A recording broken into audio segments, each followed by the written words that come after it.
So this is Maths Help for the Home Learning 11th of November. So the first one, surface area. Remember, surface area is every single surface added together. So you can find the area of the triangle. You can divide it by 2, but remember there's 2 of them, so then you're timesing it by 2. So really, it's the same thing, okay? Plus the area of this one, the slanted one, so 10 times 9, plus the base, 6 times 9, and then the height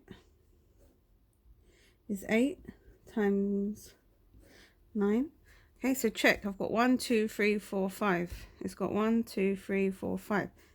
Okay, and then you put that in your calculator, or you can just work it out without a calculator. Whichever one is fine. 10 times 9, 6 times 9, plus 8 times 9, and 264 centimeter, and it's surface area, so it's squared. Okay, next one, 5 to the minus 1. That's how you write it. Some of you, you put it in a calculator. Okay, not in the calculator. Remember, if it's got a negative, we do the reciprocal, then it becomes a positive. Okay, and that's your answer. Question 3 is iteration. So it tells us our starting point. So for one year, you're going to do 1.03 bracket. This is the starting point. Some of you wrote 5,500, not 55,000. So be careful with that. Okay, then you put it on your calculator. 1.3 bracket 55,000 minus 800. And the answer is 55,826. But it says 3 years, so the second year, you can just write this answer, because sometimes it's quite long. So put that back in your calculator, you get 56676.78. And the third year, which is going to be the final year, you can do 1.3 bracket answer minus 800.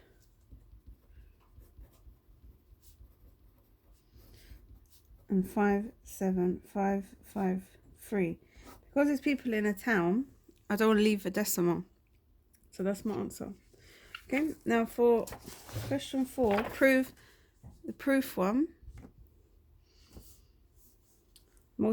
Prove that the sum of 3 consecutive odd numbers is always a multiple of 3. So some of you used n. Now n is not always an odd number. N can be anything.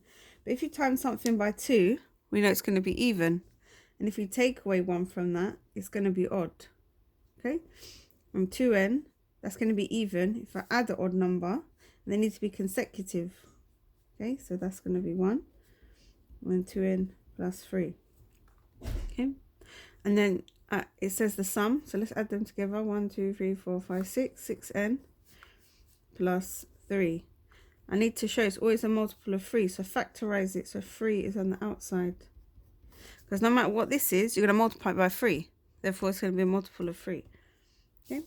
And question 5. So this one, you need to know that formula. Okay, for the area of a triangle, you don't have the height. Let's substitute what we have. We have the 14a, and we have 20b.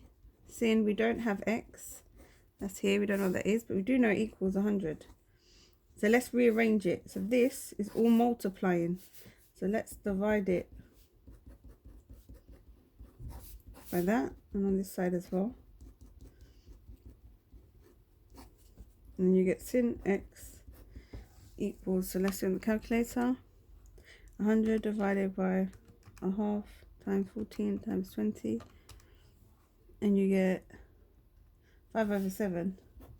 Okay, or a long decimal. Don't round it. Them do, because we've got sin, so we need to do shift sin to get rid of the sin. Shift sin answer, and you get 45.58, but it says 3 significant figures, so it's going to be 45.6. That's your final answer.